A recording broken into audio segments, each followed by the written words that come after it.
France Maghreb 2. Bonjour à tous, merci d'être avec nous. C'est l'émission qui vous parle et qui parle de vous jusque 18h. Ça s'appelle Le Grand Forum et c'est vendredi aujourd'hui. Et comme chaque vendredi, c'est Mamie.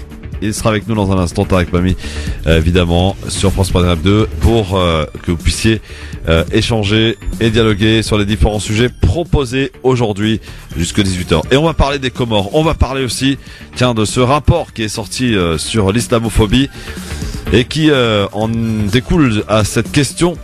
Est-ce que les musulmans ont payé la facture des attentats finalement, puisque d'après Yasser Louati, le cofondateur du CJL, initiateur de ce rapport, ce sont les musulmans qui ont bel et bien payé le prix lourd, bien sûr, de cette islamophobie, de cette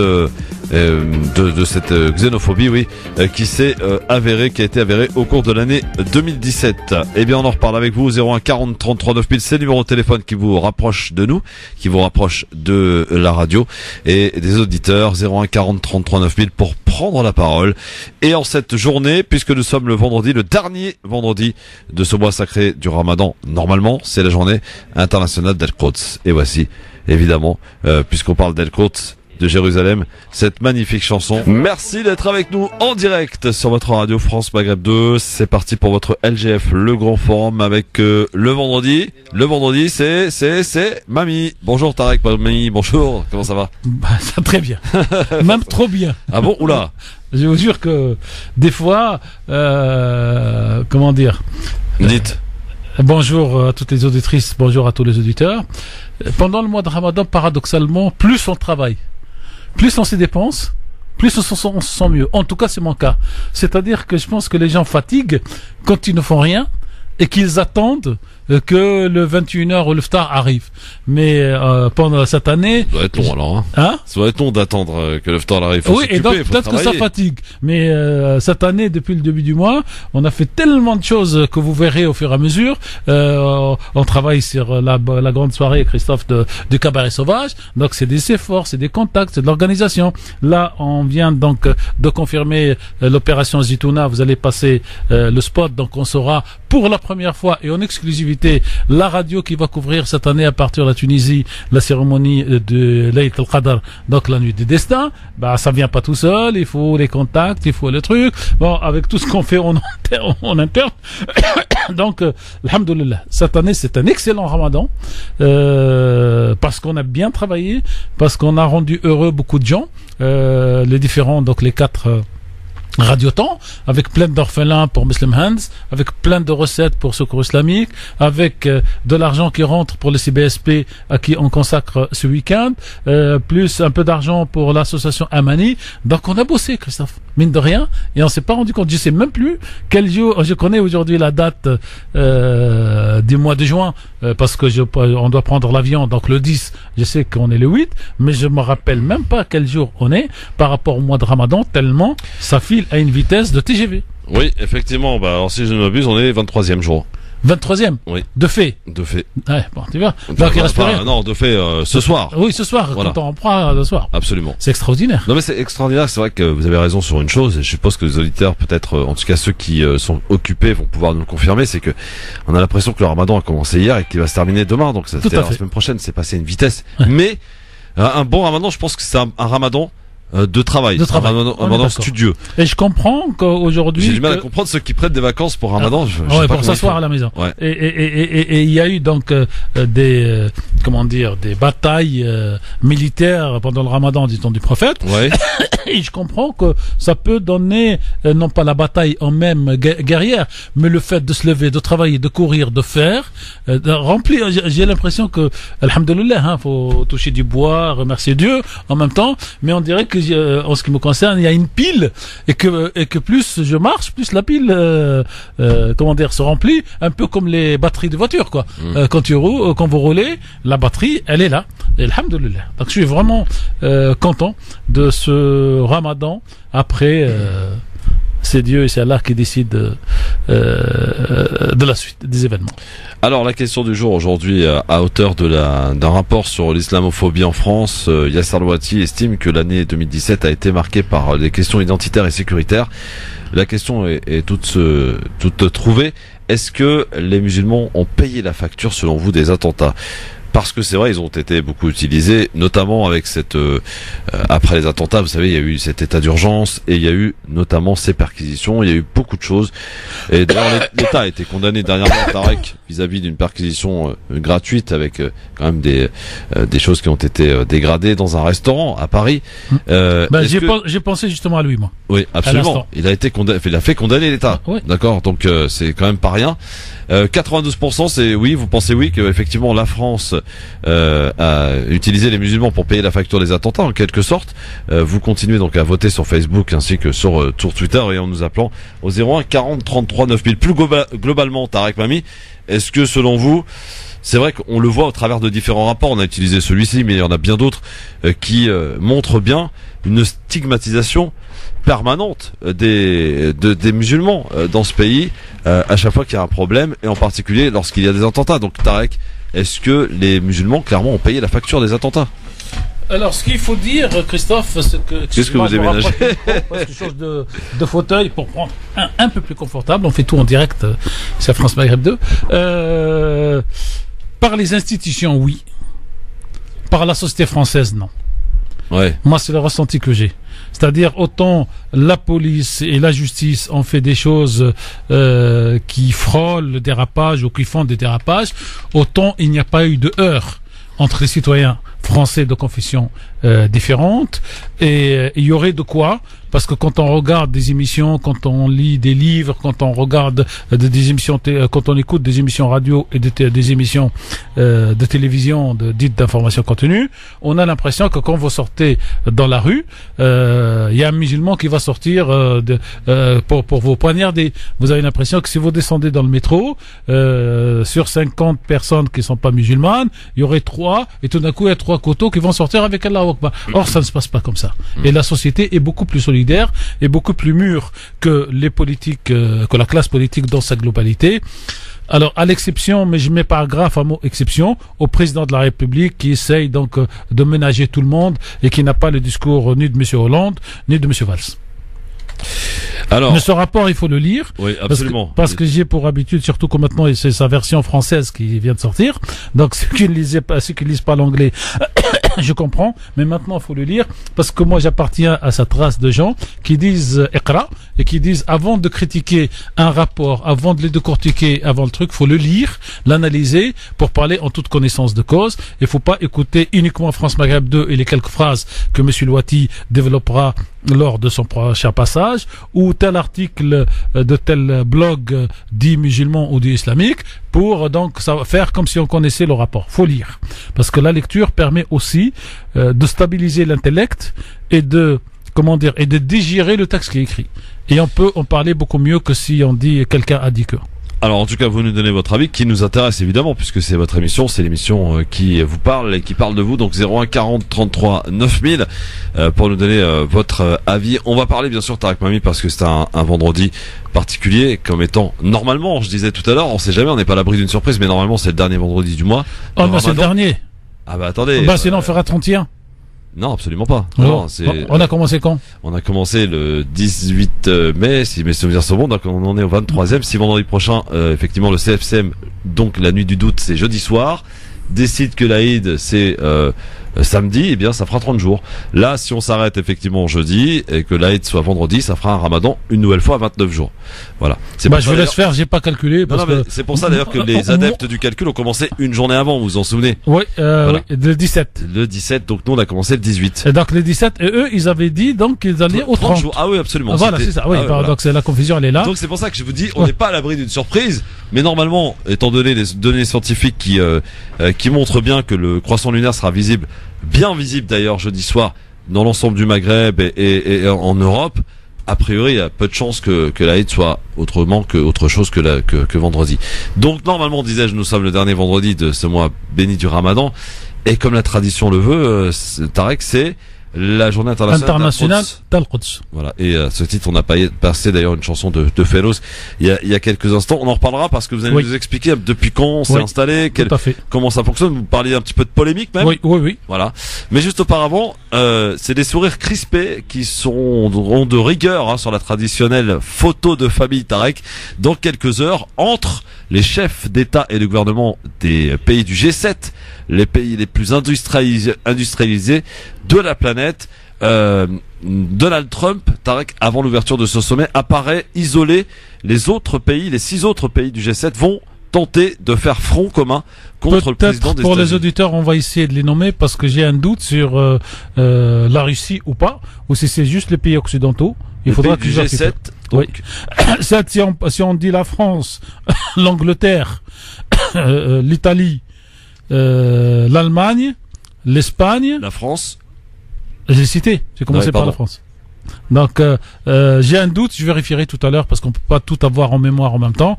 Est-ce que dans les G7 il y a la Russie ou pas? À moins qu'un auditeur ne me précède et que Soufiane qui écoute de l'autre côté réagisse immédiatement pour nous citer les 7, parce qu'il y a le G7, il y a les G10, et il y a les le Japon. Oui, et il y a les G22. Il y a 3 G en fait. Ouais. 3 groupes. Là, on parle bien du G7. Hein, avec mon interrogation, parce que ma mémoire me trahit, avec ou sans la Russie, c'est ça qui est important. Mais si c'est le reste, ça veut dire c'est l'Europe. 4 pays européens. Toujours, c'est la France, l'Allemagne et l'Angleterre. L'Italie, ça c'est sûr. Après, j'ai un doute sur l'Espagne. Et non, puis apparemment, parce qu'il y en a 4. Donc, voilà. Donc, s'il y en a 4, c'est-à-dire qu'il resterait le 5e sur le Japon, le 6e sur la Russie, et le 7e serait les États-Unis. Ouais. Mais on vérifiera quand même. On va vérifier, mais oui, c'est ça. Donc, est-ce qu'il y a apparemment un front commun pour contre Donald Trump qui apparaît, en tout cas d'après les observateurs, bien isolé. Dans quelques heures, ça risque d'être une photo de famille un peu bizarre. Oui, mais parce que si vous voulez Trump, alors il y a un autre rapport qui sort. Je ne sais pas si vous en avez parlé cette semaine, cher Christophe. Il y a un rapport qui vient de sortir, qui vient d'être publié par les États-Unis, pour dire que la pauvreté a augmenté en un an aux États-Unis sous Monsieur Trump. Vous avez quelqu'un qui peut nous éclairer? Sofiane, qui est vraiment à chaque fois. Je l'ai cité. Oui, je savais la qu'il était Russie là. serait absent, Sofiane, du G7. C'est qui les G7? Les 7 pays. Alors, oui, la Russie, elle est absente, et lors de ce sommet. Non, elle est absente. Elle fait partie ou pas des G7? Avant, c'était le G8. Le G8, et elle faisait partie du G8. Et là, les États-Unis, Donald Trump ou les États-Unis au temps de Barack Obama, ils ont expulsé la Russie, et c'est devenu le G7. D'accord. Vous avez l'Allemagne, la France, l'Italie, le Japon, les États-Unis, et la Grande-Bretagne, et la Chine. La Chine. Donc ils ont gardé la Chine, et ils ont viré l'URSS. La Russie. Oui. Et la Russie. Non, mais ça, c'est G8, ça. L'Allemagne, non, je rectifie. L'Allemagne, le Canada, les États-Unis, le Canada, oui, vous avez raison. L'Italie, le Japon et le Royaume-Uni. D'accord. Donc, il y a pas de Chine. Il n'y a pas de Chine. Et lors de ce sommet. Il n'y a pas de Chine. C'est occidental, le G7. Voilà. C'est occidental, le G7. Voilà, le G7. Et en même temps, Donald Trump a demandé à réintégrer la Russie. Oui.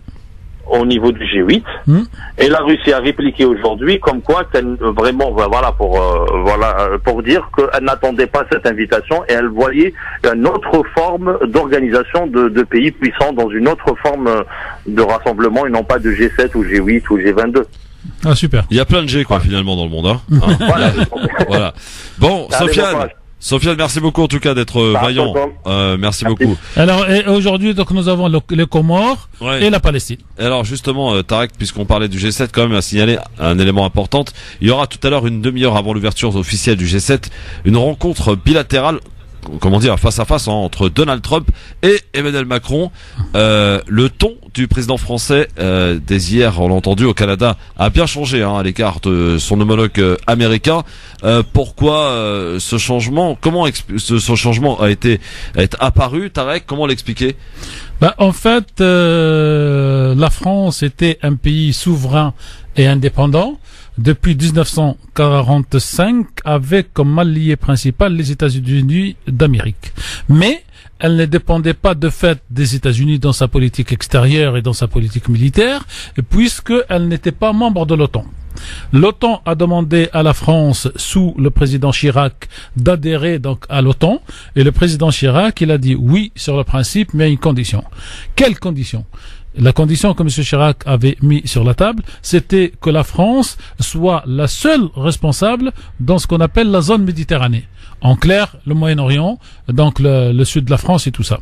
Et les États-Unis ont refusé. Et quelques années après, donc après le départ de M. Chirac, M. Sarkozy a accepté de rentrer dans l'OTAN, dans ce qu'on appelle le commandement général, avec toutes les conditions américaines, et donc la France, elle devient, un membre qui reçoit des ordres et non pas un membre qui donne les ordres ou qui propose des ordres. Et à partir de ce moment-là, elle a perdu sa souveraineté, et ça a duré pendant le mandat de M. Sarkozy, ça a duré pendant le mandat de M. Hollande. Ça dure depuis le début du mandat de M. Macron, sauf que M. Macron, aujourd'hui, arrive à, à une limite du système. Ouais. En clair, quand les États-Unis prennent une décision à l'international dans le cadre de ce G7, tous les pays se plient. Or, si tout le monde se plie, ça veut dire que la France va perdre de l'argent, des recettes, des rapports politiques et économiques avec principalement donc l'Iran, et ça va remettre ou ça va enfoncer la situation économique de la France. Et la France ne peut pas accepter aujourd'hui. Et donc Macron, c'est vrai qu'il a lui la personnalité assez, moi je l'appelle le magicien pour ça, de pouvoir tenir deux discours en même temps. C'est pour ça qu'il y a le fameux mot et en même temps. Et donc et en même temps, il va dire probablement à Monsieur Trump, si vous prenez ces décisions-là, nous on les respectera pas, et puis on répliquera. Et d'ailleurs c'est Madame Merkel qui a commencé la première pour dire c'est inadmissible ce que fait Monsieur Trump sur ce côté-là. Donc, et pourtant il y a des entreprises françaises qui ont commencé à quitter l'Iran, et pas des moindres quand même. J'allais dire c'est des préventifs, oui, c'est des préventifs, mais je sais pas si c'était Peugeot ou Renault qui avait perdu un marché de 500 000 voitures qui a été récupéré par une boîte sud-coréenne qui en fait est une boîte américaine. Et donc même le Canard enchaîné a fait vraiment un super papier, parce que les Américains ont fait signer à tout le monde que il y a un embargo sur les voitures envers l'Iran. Et elle, qu'est-ce qu'elle fait avec cette boîte sud-coréenne? Elle livre les voitures en pièces détachées. Ouais. Et quand on vient lui expliquer, il dit non, nous on a bien signé accord, personne n'envoie les voitures. Et donc 500 000 voitures, c'est des salaires comme en France. Un petit mot aussi, parce que ça s'est passé cette semaine, Tarek Mami, et vous pouvez évidemment, amis auditrices, auditeurs, nous appeler pour questionner. Je sais que ça a beaucoup fait d'ailleurs réagir les auditeurs. Tarek Ramadan qui est passé devant le juge et qui, pour la 3e plainte, a été placé comme témoin assisté, donc pas mis en examen. Il s'avère quand même qu'il y a eu beaucoup de photos de fournis, des vidéos, enfin par plusieurs centaines visiblement. On parle de 2000 à 3000 entre vidéos, SMS. Donc allons-y par milliers même. Quoi qu'il en soit, avec des accusatrices, des versions qui divergent. Bref, ça sent quand même un peu une affaire qui va dans tous les sens. Est-ce que on pourrait pas finalement le libérer de prison maintenant et mener cette affaire, j'allais dire, continuer d'enquêter bien sûr pour qu'il soit jugé et qu'il soit soit innocenté, soit condamné si toutefois les preuves sont avérées. Mais ça quand même, ça sent mauvais dans cette affaire, Tarek. Et on peut pas le libérer de prison et poursuivre sereinement les choses. Oui, pour moi, alors mon calendrier, comme dit l'autre, c'est une libération début octobre. Ah oui, pas avant. Non. Parce que, si vous voulez, la justice n'aime pas se déjuger. Elle prend son temps, parce que si on prend le verre à moitié vide, c'est-à-dire négativement pour Monsieur Ramadan, Monsieur Ramadan a déjà passé 4 mois. 2 février, nous sommes donc là pratiquement le 2 juillet. Si vous comptez février, mars, avril, mai entier, il a passé 4 mois avant d'être reçu par un juge. C'est incroyable. C'est incroyable. Donc il aurait dû être reçu par le juge. Oui, vous qui êtes dans le droit, est-ce que c'est de tradition? Est-ce que c'est la normalité? Non. Alors, vous allez rigoler, Christophe. C'est pas de droit, mais c'est la normalité.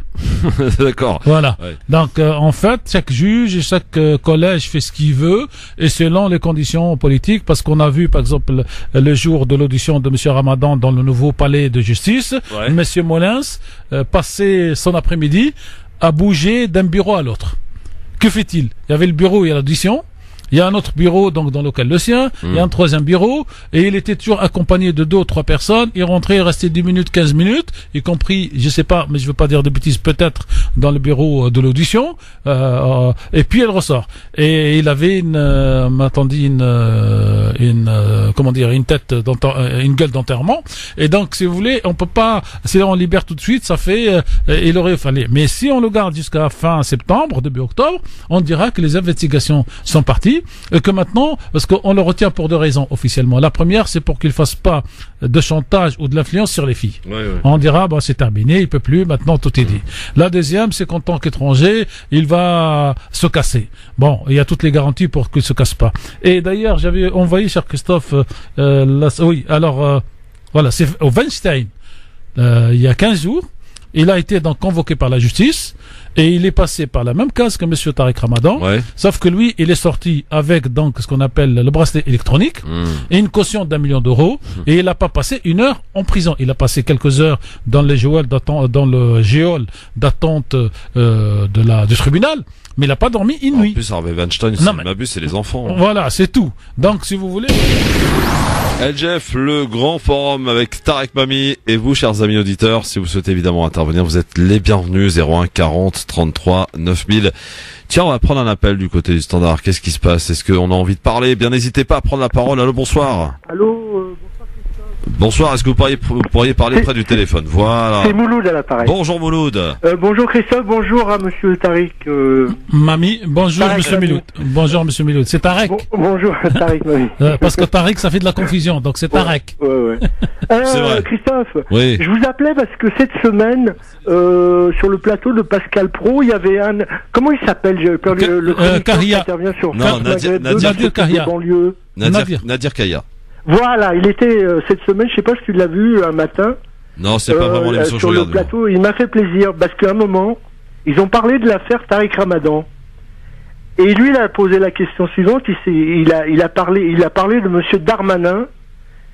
Et il a dit, mais comment se fait-il qu'il y a une justice à 2 vitesses selon qu'on soit, toi? Et là, Christophe, il s'est fait lyncher par le plateau, mais d'une manière, j'ai jamais vu ça, quoi. Comment ça se fait? Retirer vos propos, c'est pas comparable et machin. Mais moi, je voulais poser une question à monsieur Mami. Je vous écoute. Comment se fait-il que pour monsieur Ramadan, les victimes disent toute la vérité, et dans le cas de monsieur Darmanin, comme monsieur Hulot d'ailleurs, c'est des menteuses, systématiquement? Vous savez, il y a une belle expression française qui dit il faut toujours être fort avec les faibles, oui, et faible avec les forts. Oui. Il se trouve que monsieur Darmanin, une des 2 victimes est une ex-call girl. Oui. Et il y en a une aussi pour monsieur Ramadan. Alors, celle qui concerne monsieur Ramadan a dit la vérité. Par contre, celle qui concerne monsieur Darmanin, circuler, il n'y a rien à voir. Ah là, sur ce point-là, vous vous trompez, puisque la call girl de monsieur Ramadan n'a pas été acceptée dans sa demande, puisque monsieur Ramadan n'a pas été mis en examen dans ce dossier. Par contre, pour les autres, elle dit la vérité. Alors, je vais vous envoyer. Je comprends pas. Alors, tapez. Alors, c'est un truc que j'ai reçu aujourd'hui. Je connais le monsieur qui d'ailleurs tourne dans le sens positif autour de la radio. Tapez Gamal Abina sur Internet, tous les auditeurs, à vous et les autres, et associer ce nom avec le nom de Hinda Ayari. Ayari. Et il vient de publier ce matin un long texte qui dit qu'en fait il l'a connue depuis 2013 et qu'elle a toujours fabulé, qu'elle a toujours menti et qu'elle a toujours cherché à sortir dans la lumière. Ah, d'accord. Et ce texte, je suppose que l'avocat de monsieur, il est sorti hier, donc c'est tout frais. Je pense que l'avocat de monsieur Ramadan va s'en saisir. Mais je pense que soit la justice, soit la police, soit l'avocat vont le faire convoquer pour dire vraiment ce qu'il pense. Et je suis surpris parce que je connais Gamal qui est un garçon plutôt en retrait et plutôt discret. Et il s'est lâché sur plusieurs pages, donc faut taper Gamal Abina, Hinda Ayari, et je chercherai tout à l'heure le texte, et je vous dirai même le texte, le titre exact. Pour revenir là au plateau de monsieur Pascal Pro, je sais pas, je voulais revoir l'émission, mais j'ai jamais vu ça, quoi. C'est pas grave. Et d'ailleurs, je me demande s'il va être réinvité, parce que un jour, je l'avais eu au téléphone et je lui ai demandé pourquoi. Et en fait, il a posé les questions que moi je voulais poser si j'avais été sur le plateau. Il m'a fait plaisir. Mais là, on a vu la haine, quoi. Tout de suite, ils sont montés. Mais Monsieur Darmanin, comment ça se fait? Il a été blanchi, machin, et vous savez mais d'une manière intolérable. Vous savez comment on appelle ça dans notre métier? On dit c'est le métier qui rentre. Et monsieur Mamie, pendant que je vous ai au téléphone, je voulais vous poser une question à propos de justice. Oui. Qu'est-ce que vous pensez de la justice? Parce que moi, il y a un truc qui m'étonne en politique française. Il y a eu plusieurs affaires. Il y a eu l'affaire Ferrand, les mutuelles de Bretagne. Oui, je sais. Classée sans suite. Oui. Il y a eu l'affaire Hulot, classée sans suite. L'affaire Darmanin, classée sans suite.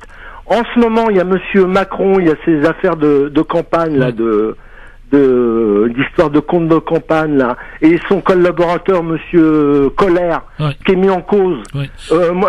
Comment se fait-il qu'il y a le deux poids deux mesures? Est-ce que, d'après vous, est-ce que c'est pas manipulé, la justice? Moi, j'étais avocat dans une autre vie. Oui. En France, la justice à long terme est vraiment juste.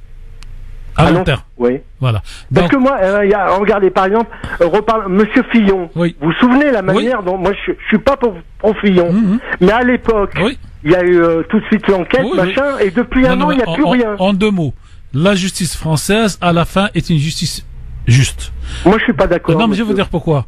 Parce que vous avez, en gros, les trois étapes. Oui. La première, la cour d'appel, la cour de cassation. Oui. Et que si vous n'êtes pas content du tout, vous saisissez l'Europe.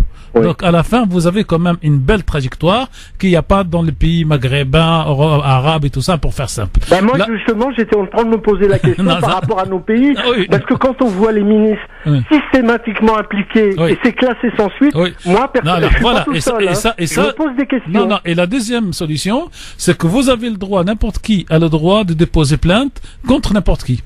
Quand le procureur classe sans suite, vous avez le droit de déposer une deuxième plainte, qui elle s'appelle plainte avec constitution civile, pour laquelle vous allez verser une caution selon vos revenus qui va entre 600 et 10 000 euros.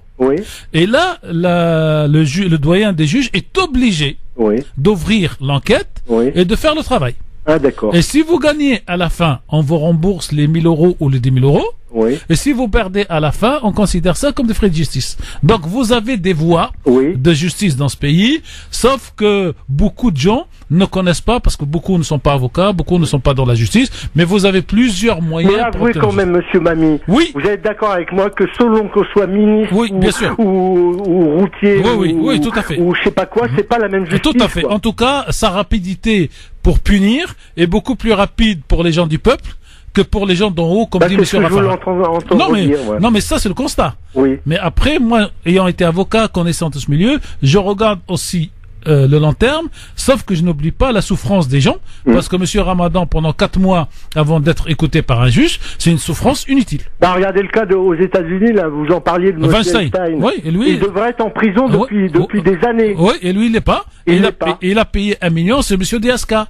Monsieur Deaska, en clair, aux États-Unis, ils ont un système différent de la France. Et c'est le même avocat, hein. Oui, non, mais bien sûr. Bien sûr. Mais là-bas, quand vous avez de l'argent, vous payez. Vous pouvez payer non pas l'État, non pas le tribunal, mais la personne qui a déposé plainte contre vous. Ah, d'accord. Il retire sa plainte, il n'y a plus de plainte. D'accord. En France, vous avez beau payer la personne qui a déposé plainte qui retire, le procureur poursuit. Ah, d'accord. C'est ça la différence aussi entre les systèmes judiciaires américains et français. Ah, d'accord. Bon, voilà, Mouloud, je vous ai laissé. Sinon, il y a eu une victoire au niveau football, Christophe. Oui, mais on va pas refaire le monde ensemble, Mouloud. Hein, qu'est-ce qu'il y a dans le monde du football encore? L'Argentine qui a annulé le match. Ah ouais, non mais magnifique. Ça, on va en parler tout à l'heure. Et en fait, il y a eu des mensonges aussi sur les plateaux. Ils affirment qu'il y a eu des menaces contre Messi et la sélection, alors que c'est pas vrai du tout. Vous savez ce qui s'est passé? C'est Messi qui a poussé pour qu'il n'y ait pas de match. Il y a une palestinienne qui a été au camp d'entraînement du FC Barcelone avec des maillots d'Argentine tachés de vrai sang. Mais il n'y a pas eu du tout d'agression contre Messi. Et c'est le président argentin lui-même qui a ordonné à ce que le match Non, le président argentin a été saisi par le premier ministre israélien qui l'a presque menacé. Et l'autre, il a fait la réponse classique. J'allais dire, dans ce pays, il y a la séparation des pouvoirs. Oui. Et le président ne peut pas imposer à la fédération d'aller jouer ou de ne pas jouer. Ah, d'accord. Donc au contraire, il a enfoncé. Oui. Il lui a dit vous n'avez rien à me demander. C'est pas une décision politique. Si c'était une décision politique, c'est moi qui décide. La décision du sport, c'est la fédération. À quel point qu'il parle d'exclure, vous êtes au courant, d'exclure Israël du statut d'Européen? Non, mais ça serait une bonne chose, une bonne nouvelle, chose, juste bonne nouvelle. Non pas parce qu'il y a quelque chose dans l'absolu contre les Juifs, comme on nous dit ici, ou comme Israël, mais parce qu'à un certain moment, il y a un minimum d'éthique à respecter. Le sport, c'est l'amitié. Et vous pouvez, j'ai lu ce matin un nouvel article, j'en termine là, parce que j'en parlerai tout à l'heure, sur les nouveaux drones utilisés par les Israéliens pour tuer les gens à Gaza. En fait, ce sont les toutes nouvelles armes qui viennent de sortir des usines et qui sont en train d'être testées. D'accord. Merci Mouloud. C'est moi qui te remercie, Christophe, et puis elles sont vraiment super tes émissions. Et les émissions, quand il y a monsieur qui a téléphoné tout à l'heure là. Sofiane Lagdari. J'ai écouté l'émission l'autre fois, c'était du haut de gamme. Hein. Ouais. Ouais. Et, si vous, et vous vous êtes inscrit au Cabaret Sauvage? Comment? Vous vous êtes inscrit non, pour venir? Encore. Ah ben non. Dépêchez-vous. Il y a plus de place. Hein. Ah, faites gaffe, il y a plus de place. Je vais le faire. Tout de suite, parce qu'on va vous annoncer dans quelques heures que c'est comment ils appellent ça, à guichet fermé ou à. D'accord. Je vais voir. D'accord. Voilà. www.cabaretsauvage.com et vous pouvez même aller sur le Facebook de la radio France Maghreb 2 puisqu'on a créé l'événement, il y a tout ce qu'il faut. Vous pouvez donc directement aller cliquer sur le lien de l'événement Facebook France Maghreb 2. Voilà. Alors, j'ai tellement de choses à vous rappeler que voilà, j'en perds le fil. Ah oui, dites donc, mon cher Tarek, donc on rappelle aux auditrices, aux auditeurs que lundi, c'est la nuit de l'Eid Qader et que vous serez en Tunisie parce que monsieur Tarek Mami s'est mis bien à la Zitouna pour la nuit du destin. C'est pas un rêve, mais presque. Ah ben, c'était un rêve. Ouais. C'était un rêve avec mon ami Abdelkader Kader Djibouri. Quand on était au début de la radio, il y a... je vais pas rappeler pour les jeunes, et on a mis en place avec Ibrahim Hasmaïl le fait d'aller passer la nuit du destin dans une mosquée différente tous les ans pour faire vivre les auditeurs et ceux qui peuvent pas se déplacer dans la mosquée. Cette nuit, elle a quand même un statut particulier pour que les auditeurs qui peuvent pas bouger, qui ont leurs enfants, qui sont handicapés, qui travaillent le lendemain, puissent quand même écouter la nuit du destin. Et donc, on amène la nuit du destin, la cérémonie et l'ambiance dans les maisons de nos auditeurs. Et depuis cette date-là, je disais à M. Djibouri, qui était à l'époque notre directeur technique, et on en a fait des mosquées en France, on a même fait une fois, mais c'était très bref, du côté des Kérouan en Tunisie. Mon rêve serait qu'on puisse passer, Kader, ensemble, une nuit du destin dans la Zitouna, qui est l'une des plus grandes mosquées côté université du juste milieu, de l'islam du juste milieu, de la tolérance et tout ça. Et depuis le début de Ramadan, pour ne rien vous cacher, chers auditrices, chers auditeurs, on se bat, non pas contre, mais avec donc les autorités tunisiennes pour leur faire accepter cette idée. Et de mon premier appel, de mon premier contact, tout le monde a dit oui sur le principe, mais ça va être très difficile sur le plan technique, sur le plan de la sécurité. Il y a le président de la République qui assiste à cette cérémonie dans cette mosquée. Vous connaissez l'ambiance. Et puis petit à petit, cette idée est rentrée dans la tête des uns et des autres. Et depuis le début de la semaine, nous travaillons concrètement. Et aujourd'hui, on a eu les accords définitifs pour y aller. Et donc c'est pour ça que le spot n'a pas tourné avant. On va l'écouter, cher Christophe, par votre voix. Et donc là, nous allons être toute l'équipe, une grande partie de l'équipe de France Maghreb 2 à la Zitouna le lundi après-midi à l'horaire normalement de LGF et le soir à partir de 23h. Et on nous propose même de faire deux mosquées, une mosquée la Zitouna et la deuxième pour les Tunisiens et pour ceux qui connaissent la Tunisie dans le quartier Halfaouine. Tout le monde a vu ce film qui s'appelle Sahab, la mosquée Sahab Taba, c'est-à-dire le garde, c'est-à-dire le ministre de la Justice. J'ai pas vu. Voilà, bon, et c'est quelque chose. Et pour moi, le rêve sera fait quand on sera l'équipe donc de France Maghreb installée avec le studio en train de vous transmettre et de commenter ce qui se passe l'après-midi et le soir. Et il y a des choses dans la vie, cher Christophe, on se donne des ambitions, on se donne des envies, on se donne des rêves. On peut pas toujours les réaliser, mais de temps en temps, Dieu fait que les opportunités s'ouvrent et que l'image aujourd'hui de France Maghreb 2 ici en France et en Tunisie, quand on appelle pour dire c'est pour France Maghreb 2, il n'y a pas beaucoup de gens qui disent non, on veut pas de vous. Alors justement, le spot, c'est ça, écoutez. France Maghreb 2 en direct de la mosquée La Zitouna pour la Nuit du Destin. Comme chaque année, France Maghreb 2 vous fait vivre l'ambiance de l'Aïd Qadr, la Nuit du Destin en direct d'une mosquée différente. Cette année, France Maghreb 2 innove et vous transporte ce lundi 11 juin l'après-midi et la nuit des 23h au cœur de la Médina de Tunis à la mosquée La Zitouna, l'une des premières mosquées construites au Maghreb. Vivez la cérémonie de la Nuit du Destin avec l'ambiance de la célèbre mosquée et université phare de l'islam tolérant, ouvert et du juste milieu. France Maghreb 2 en direct de la célèbre mosquée de la Zitouna pour l'Aïd Qadr, la Nuit du Destin, un événement exclusif avec le soutien de Tunisair et de l'ENTT. France Maghreb 2, la radio du vivre ensemble. Pas mal, hein, celui qui a fait le spot.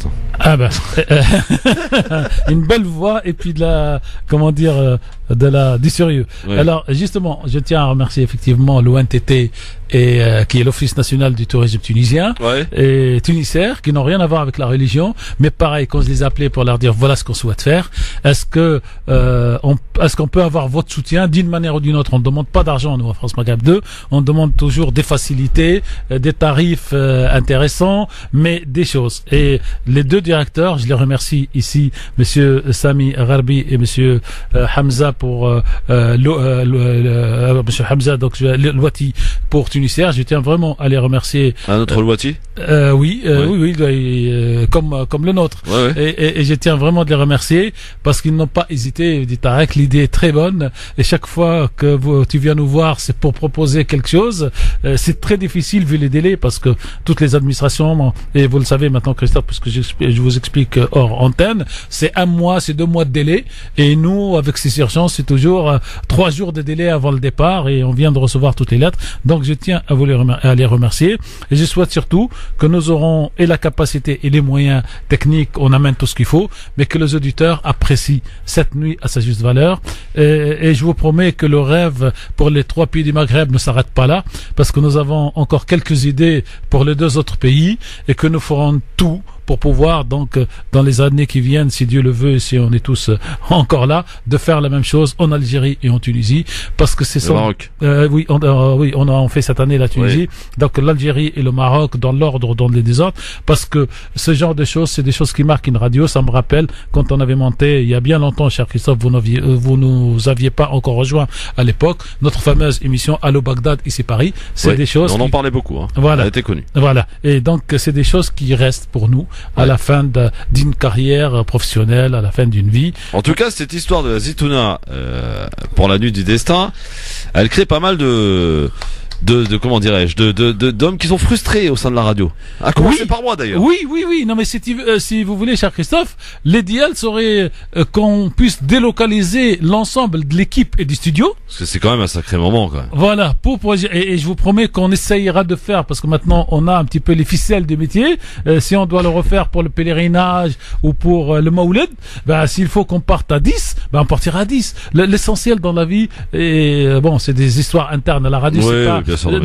Non mais c'est pas l'argent, c'est pas gagner ces trucs. L'essentiel que cette équipe de France Maghreb 2 qui aujourd'hui vit ensemble comme une grande famille puisse se retrouver à faire de belles choses. On l'a fait ensemble, cher Christophe. C'était pour l'inauguration de l'Assemblée nationale tunisienne, avec notre député Mohamed Ghanem. On était 4 ou 5, pareil. Et donc je vous promets que c'était une belle émission. Voilà, la prochaine fois qu'on ira tous, on laissera juste un technicien qui poussera les boutons, le pauvre, et qui prendra les auditeurs. Mais on fera ce genre de choses parce que ce sont des moments de retrouvailles et on ne peut pas mieux se retrouver que pendant le mois du Ramadan. En tous les cas, sachez, quelques rendez-vous que je vous donne aussi qui peuvent éventuellement vous servir.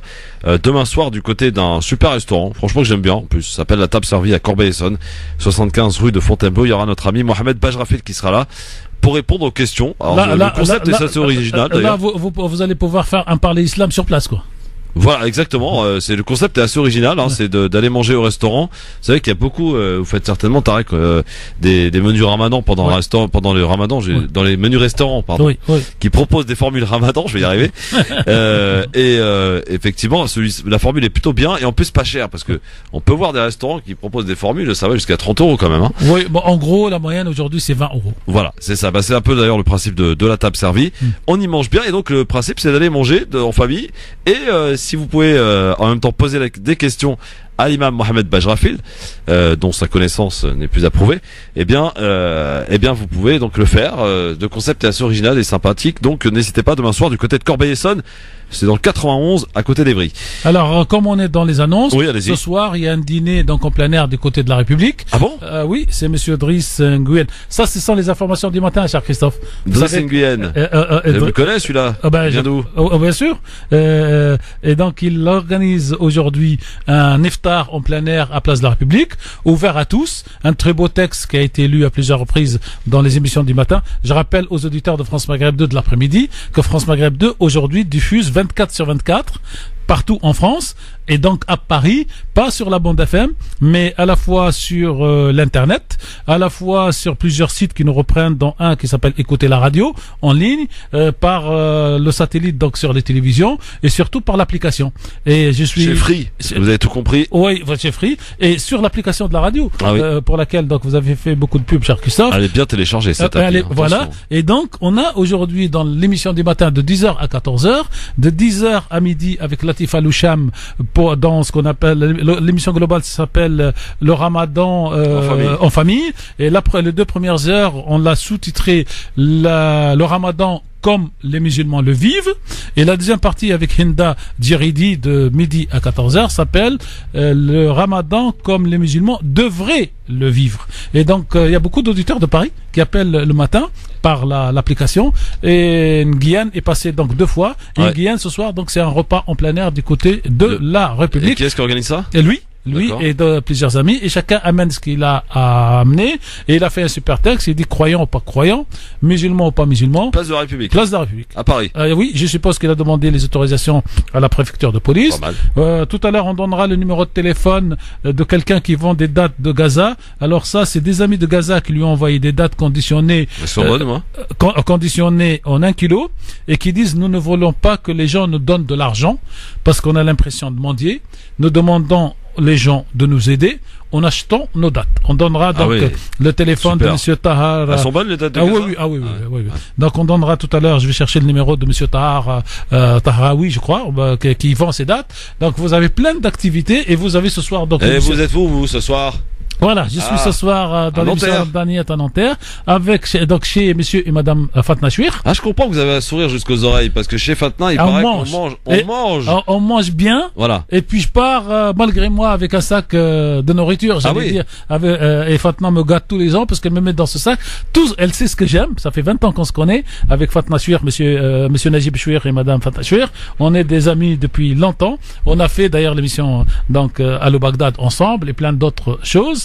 Allez dans l'association Amani que vous avez bien voulu recevoir, Christophe. Et donc ce soir on va être là-bas, et en fait on reçoit tous les ans le maire de Nanterre, monsieur Patrick Jarry, et il y a des années où elle arrive elle aussi à se débrouiller pour nous faire venir le préfet du 92. Ah oui. Donc je sais pas. On sait pas. Surprise. On sait pas. Bon, en tout cas, vous y serez ce soir, donc, chez Fatna Chouir, et vous allez pouvoir d'ailleurs faire retransmettre, je crois, quelques petits moments de cette soirée. Tout à fait. En 23h, minuit, probablement, peut-être un peu plus. Et après, vous avez notre ami DJ Nabil qui dort plus depuis le début de Ramadan. C'est vrai, aussi. C'est pas comment il tient, lui. Et il dort plus, parce que c'est le Ramadan, il bosse. Je soupçonne qu'il prenne des trucs bizarres le soir. Bon. Si c'est le soir, c'est pas grave. Oui, dans un instant, un petit point sur notre Radioton, parce qu'on a démarré, mine de rien, Radioton avec le CBSP humanitaire, pour la Palestine. Il y a 4 formules, on en reparle dans un instant avec le directeur du CBSP, et puis on restera, j'allais dire, au Moyen-Orient, avec cette tension perceptible depuis ce matin pour ce vendredi particulier. À tout de suite. LGF, le grand forum, merci d'être avec nous, avec Tarek Mami. Cher Tarek, nous avons, vous le savez, démarré depuis 15h un Radioton avec nos amis, et c'est la tradition d'ailleurs maintenant depuis plusieurs années pour finir le Ramadan. Voilà, la tradition, c'est le dernier week-end c'est CBSP, et le dernier week-end c'est la journée internationale pour le Quds. Et comme eux, donc c'est ce cours donc pour le peuple palestinien. 28 ans d'expérience. Voilà, ça tombe bien que ça tombe toujours le vendredi de la journée internationale d'Al-Quds, où nos amis du CBSP passent à l'antenne. Avec monsieur Mouloud Bouzidi, qui est le directeur du CBSP humanitaire. Bonsoir monsieur le directeur. Bonsoir Tarek, bonsoir Christophe. Bonsoir et bienvenue sur France Maghreb 2, monsieur Bouzidi. Alors, on a démarré avec Youssef Banderbal tout à l'heure sur Radioton. Cette année, vous avez débloqué la somme de 700 000 euros pour les Palestiniens et vous proposez pas moins de 4 formules. La première formule, c'est à 100 euros pour aider une famille dans le besoin, 40 euros pour fournir un colis alimentaire aux plus démunis, 20 euros pour offrir un cadeau jour de l'Aïd à un enfant palestinien et 7 euros pour s'acquitter du montant de la zakat el-fitr destiné aux familles les nécessiteuses. Voilà, il y en a pour toutes les bourses, j'ai envie de dire.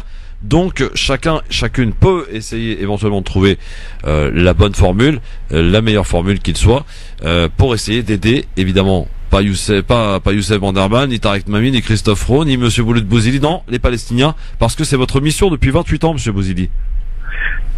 D'abord, je tiens à saluer tous les auditeurs de France Maghreb 2, et toi aussi, Christophe Mjahed, qui peut-être qu'il n'est pas là aujourd'hui, on le verra demain après-demain. C'est toujours avec plaisir que nous passons sur France Maghreb 2. Ça fait 28 ans que notre association existe, humanitaire maintenant, avant c'était CBSP. Donc c'est un combat au quotidien, pacifique bien sûr, humanitaire, avec beaucoup d'amour, beaucoup de générosité pour nos frères, pour l'humanité, nos frères palestiniens qui souffrent d'un blocus qui dure maintenant depuis plus de 10 ans. Ouais. Il s'étend vers d'autres aspects. Bon, avant c'était Gaza, maintenant avec la colonisation de la Cisjordanie, Jérusalem, qui souffrent aussi les habitants palestiniens de Jérusalem, et les camps de réfugiés, donc les Palestiniens qui souffrent aussi doublement parce que déjà ils sont réfugiés et ensuite avec ce qui s'est passé en Syrie, donc la misère ne fait que croître.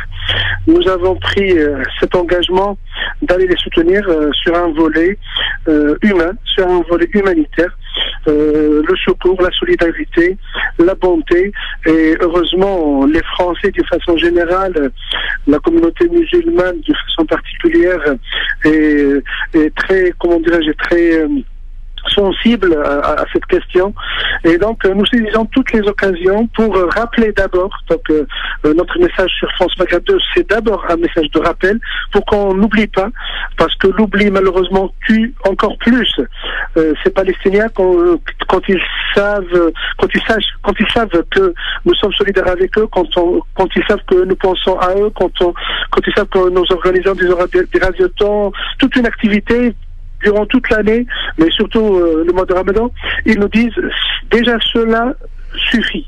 Bon, suffit dans le sens humain. Ça veut dire le message est arrivé, vous pensez à nous, mais bien sûr le ventre ne mange pas juste des paroles. Donc nous, ici en France, nous remercions Dieu pour le bienfait de la France. Nous sommes des citoyens français à part entière, nous avons tous les droits, toute la liberté. Merci la France, je le dis sincèrement. Et eux, là-bas, ils nous regardent de loin et ils savent que nous avons cette excellente situation. Donc nous avons ce devoir, autant que musulmans français musulmans, qui passent le mois de Ramadan, cette école, peut-être que je vais parler de ça sur l'émission qui est consacrée à l'islam. Donc le Ramadan qui nous enseigne le partage, qui nous enseigne la solidarité, et qui nous dit en réalité le fruit de votre jeûne, le fruit de votre prière, c'est un geste. C'est un geste humain, un geste humanitaire, un geste solidaire. C'est pour ça que nous revenons chaque année pour relancer ce message, d'abord de rappel et ensuite de solidarité et de générosité. Et les auditeurs, heureusement, sont sensibles, surtout avec une radio qui est aussi aux côtés des Palestiniens. Alors on rappelle les possibilités, les moyens pour pouvoir agir bien sûr et participer à ce radioton. Le téléphone d'abord, on a eu l'occasion d'ailleurs tout à l'heure de tester en direct et on est tombé d'ailleurs sur Amira. 01 48 48 85 85, 01 48 48 85 85, et il y a 2 sites à votre disposition, le cbsp.fr et h-du-site terre comme la terre .org pour donner et participer donc avec ces quelques possibilités que l'on vous a données, et on fera un nouveau point. Est-ce que on a des chiffres, Monsieur Bouzili, ou pas encore là?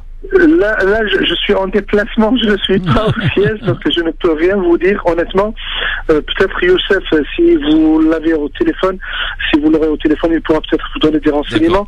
Je sais pas si Youssef l'a rappelé ou pas, pour les donateurs, s'ils peuvent nous aider à faire leurs dons, surtout sur Internet, ça nous facilite énormément la tâche. On a quelques bénévoles qui nous aident ces heures tardives de la journée, donc ils sont là, ils nous aident, ils nous soutiennent. Mais je pense que le site Internet, les 2 sites Internet sont très accessibles, très faciles à accéder pour tous les donateurs. Bien sûr, il y a le moyen de chèque aussi, par voie postale à avenue Hélène Boucher à La Courneuve. Juste, et j'insiste, il faut alors, je perds le mot. Il faut le mettre au nom de humanitaire, Humani, apostrophe terre, comme la terre, comme l'a dit Christophe. Merci en tout cas monsieur Bouzidi, et à tout à l'heure. Je crois qu'on a de nouveau rendez-vous dans l'émission Par l'Islam tout à l'heure, qui sera présenté ce soir par merci à vous monsieur Bouzidi, le professeur Samir Abslam. Merci monsieur Bouzidi, à tout à l'heure, le directeur du CBSP. Vous n'hésitez pas donc en tout cas à participer, à œuvrer pour aider évidemment ceux qui en ont pour le coup vraiment besoin. Tarek, on ne répétera jamais assez, le peuple palestinien. Justement, on en parle puisque de la tension en perspective à la frontière entre la bande de Gaza et Israël, nouvelle manifestation de palestiniennes. Aujourd'hui, ça devient hebdomadaire. Tous les vendredis maintenant depuis 2 mois. Oui, depuis début mars, et on est à peu près 120 morts. Affrontement à armes inégales, on peut le dire. Bien sûr. Alors, ce qu'on est en train de découvrir, en fait, c'est qu'aujourd'hui, l'expression de M. Sarkozy, une prison à ciel ouvert, n'a jamais mérité son nom comme aujourd'hui, parce qu'aujourd'hui, l'armée israélienne ne rentre pas à Gaza, donc elle ne risque pas de perdre des blessés ou des morts, mais elle bombarde de fait Gaza à partir de l'air. Et aujourd'hui, il y a 3 sortes de drones qui circulent dans le ciel de Gaza, donc qui sont tous armés. Alors il y a un drone donc pour les pour le gaz lacrymogène, parce que vous savez, quand il y a une manifestation, la police s'approche beaucoup des gens pour jeter les bombes lacrymogènes. Là, il n'y a plus besoin. Ce sont les drones qui survolent Gaza pour jeter donc ces bombes lacrymogènes et faire disperser la foule. Vous avez un deuxième drone, donc lui qui carrément on pourrait l'appeler drone à mitraillette, parce qu'il tire des balles, et c'est lui qui tire donc ces nouvelles balles qui détruisent, comme nous a dit le professeur Oberlin, les organes essentiels de l'être humain à l'intérieur une fois que la balle elle rentre, et un autre pour tirer avec des balles classiques pour tuer.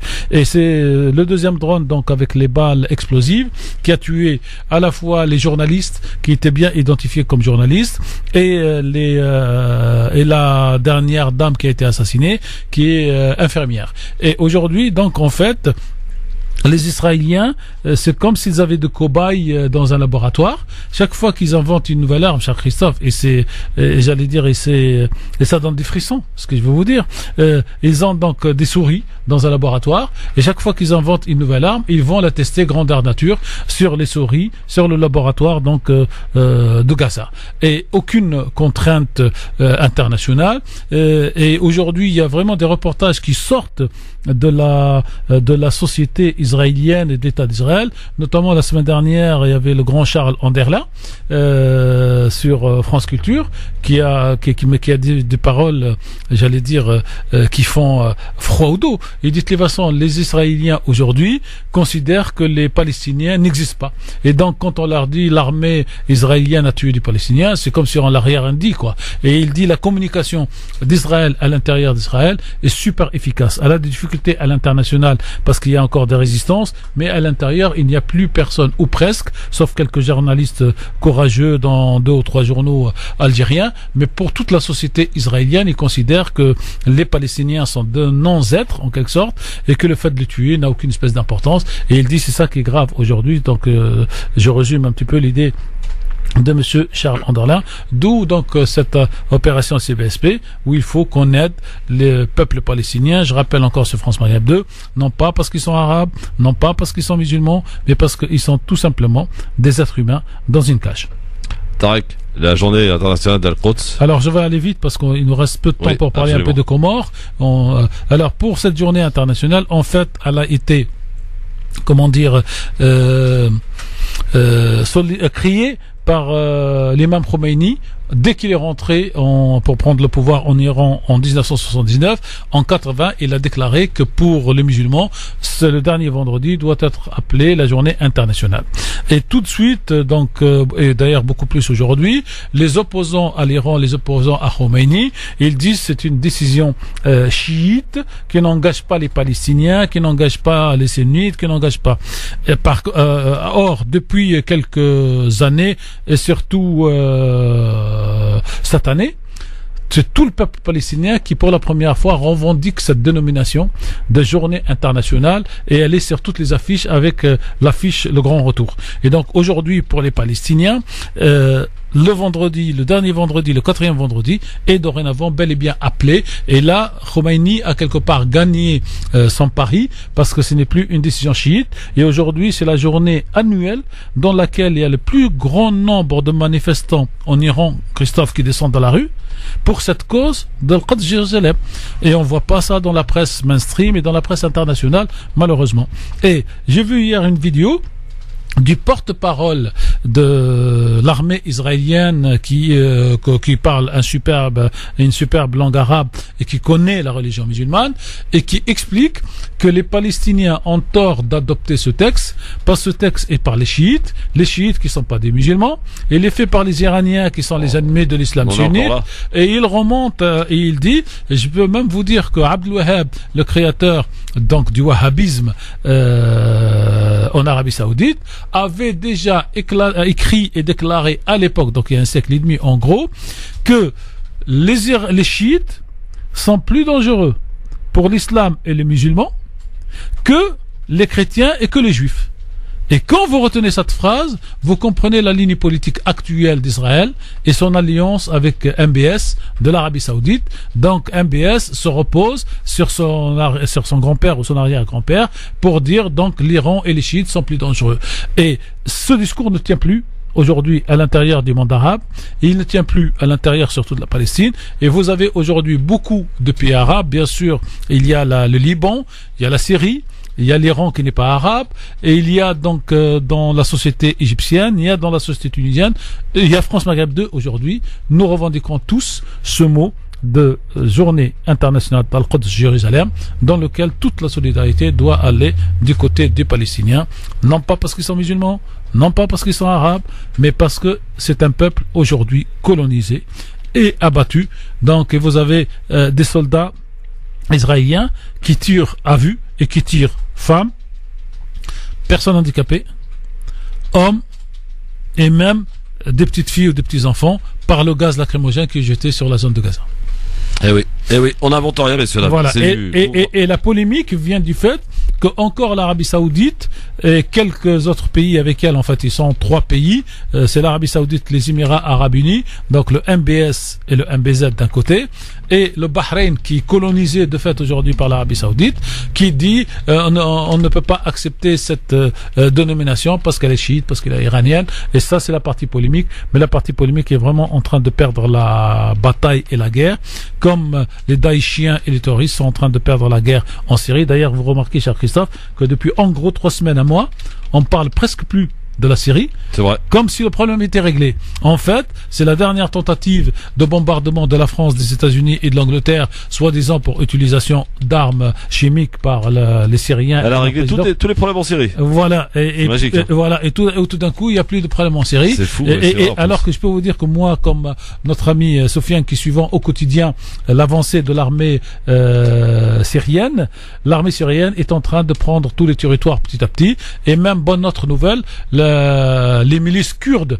qui occupaient la ville de Membej au service des Américains et au service des Turcs se sont retirés hier de cette ville, et on dit c'est plus notre problème, maintenant la ville va revenir à la Syrie.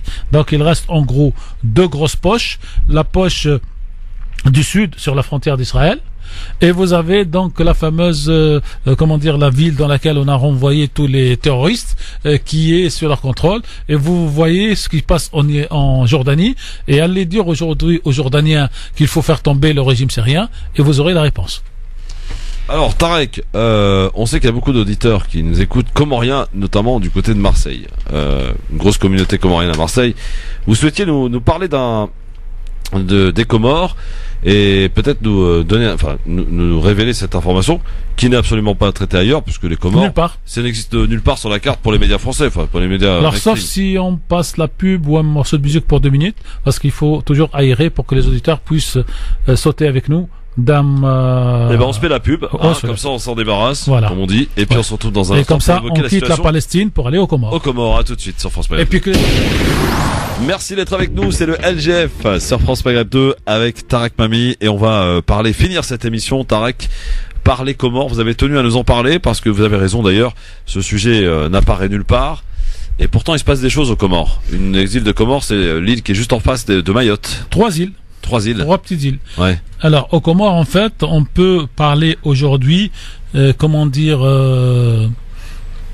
logiquement, au vu de ce qui se passe, d'un coup d'État rampant. Parce qu'il n'y a pas encore de coup d'État, mais on devine les différentes étapes. C'est ainsi que l'opposition comorienne a exigé la semaine dernière, donc samedi dernier, dans une grande manifestation, le rétablissement des institutions démocratiques. L'opposition comorienne, en demandant ce rétablissement, parce que le président actuel, qui est Monsieur Azali, a annoncé qu'il va faire fin juillet un référendum pour changer les règles du jeu. Il a été élu, Monsieur Azali, en 2016, et ces derniers mois, il est en train de multiplier les initiatives politiques qui sont controversées et rejetées en très grande partie par la population comorienne. Il a suspendu ainsi la Cour constitutionnelle. Il a assigné à résidence l'un des chefs de l'opposition, c'est-à-dire l'ancien président en titre, Monsieur Sambi. Il va organiser le 29 juillet un référendum qui devrait lui permettre de briguer un second mandat consécutif à la tête de cet archipel qui est très pauvre de l'océan Indien. Les décisions, Christophe, suscitent beaucoup d'hostilité de plus en plus ouvertes par les adversaires du chef de l'État actuel, et donc le président Sambi est assigné aujourd'hui à résidence. Il faut savoir que il y a quelques semaines, le président Sambi était encore à Paris avec sa famille. Ses enfants sont des étudiantes qui font des études universitaires à Paris, et il est rentré chez lui suite à la décision de la suspension de ce Conseil constitutionnel. Et la seule chose que le président actuel trouve, c'est qu'il l'a assigné à résidence. Plus grave encore, une fois qu'il est assigné à résidence, l'avocat de l'ancien président, M. Sambi, va au tribunal pour dénoncer, comme en France devant le tribunal administratif, la suspension ou l'annulation de cette décision. Et vous avez un juge qui déclare dans la salle d'audience qu'il maintient la décision de la résidence surveillée, et puis il disparaît, il part en vacances. Et en partant en vacances, cher Christophe, ils n'auront pas le jugement papier physique qui permet d'aller faire appel de la décision. Et tant que vous n'avez pas dans les tribunaux du monde entier la décision, donc l'arrêt du premier tribunal, vous faites appel pour les délais, mais vous ne pouvez pas faire appel physique puisque vous n'avez pas le document, et en clair, on ne sait pas quelles sont les raisons que le juge a utilisées pour maintenir cette détention. Et ça, quand vous avez ça d'un côté, et la suspension et l'annulation du Conseil constitutionnel, qui lui est beaucoup plus pluraliste pour donner les pouvoirs à une institution nommée uniquement par le président, c'est pour ça qu'on parle d'un coup d'État qui est en train de rompre. Aujourd'hui, et pour la 4e semaine, un peu comme en Palestine, mais à la grâce de Dieu, il n'y a pas de mort. Ouais. Donc la 4e semaine consécutive, il y a des affrontements qui opposent la police et les sortants et les manifestants qui sortent des mosquées, puisque c'est le vendredi, pour crier en plein air Azali, le nom du président, dehors, à la fin de chaque prière du vendredi. Et il y a des personnes qui sont arrêtées aujourd'hui, notamment le secrétaire général de l'ex-parti de M. Sambi, il s'appelle Ahmed Bourwan, et ils sont interpellés, ils ont été mis en garde à vue. On n'a pas encore aujourd'hui de nouvelles précises s'ils ont été relâchés ou pas.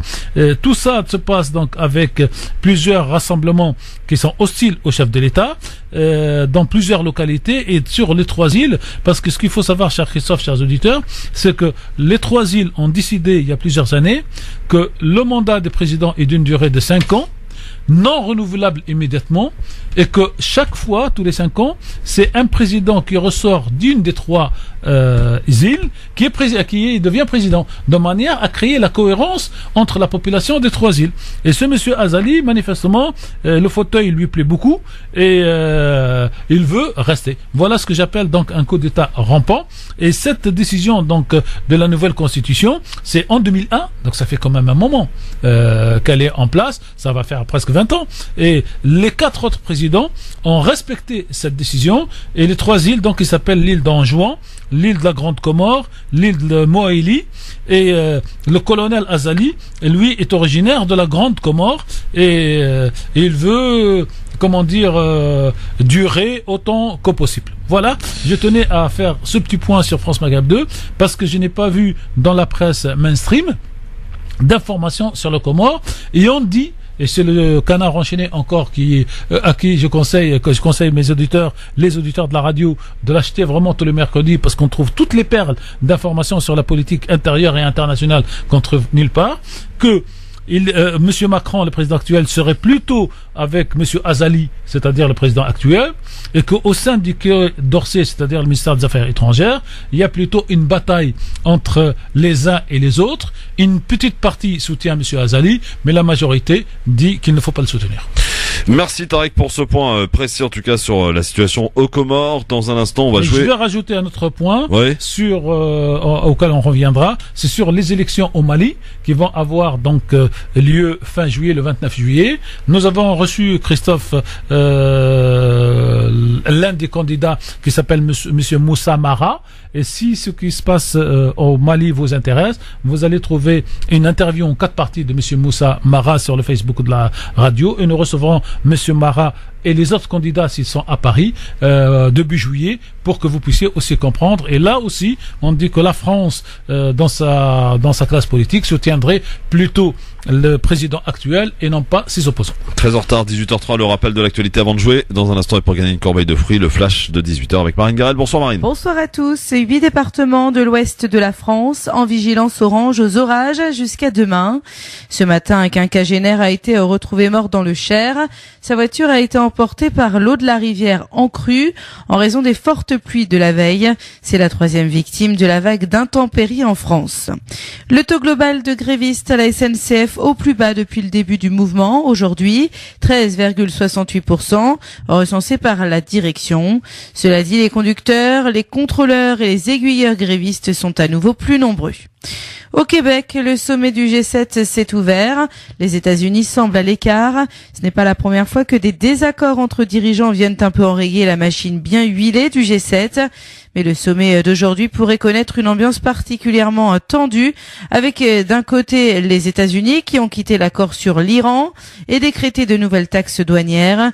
De l'autre côté, l'Europe, le Japon, le Canada, très froissés par l'attitude de Donald Trump. Les employés de l'hôpital psychiatrique du Rouvray, près de Rouen, mettent fin à leur grève de la faim. L'Agence régionale de santé et la CFDT ont trouvé un accord pour mettre fin au conflit social à l'hôpital psychiatrique. 4 employés étaient encore en grève de la faim pour demander des moyens supplémentaires. Une 30aine de postes vont être créés. 320 millions de personnes dans le bassin méditerranéen et autant de sources de plastique. Aujourd'hui, c'est la journée mondiale de l'océan et le WWF alerte sur les déchets en Méditerranée en train de devenir une mer de plastique. Tennis, Rafael Nadal et Juan Martín del Potro s'affrontent en ce moment sur le court Philippe Chatrier. Le vainqueur affrontera Dominic Thiem qui s'est qualifié pour la première finale du Grand Chelem de sa carrière. Il a battu tout à l'heure l'Italien Marco Cecchinato 7-5, 7-6, 6-1. France Maghreb 2, service, info, musique, divertissement. France Maghreb 2. France Maghreb.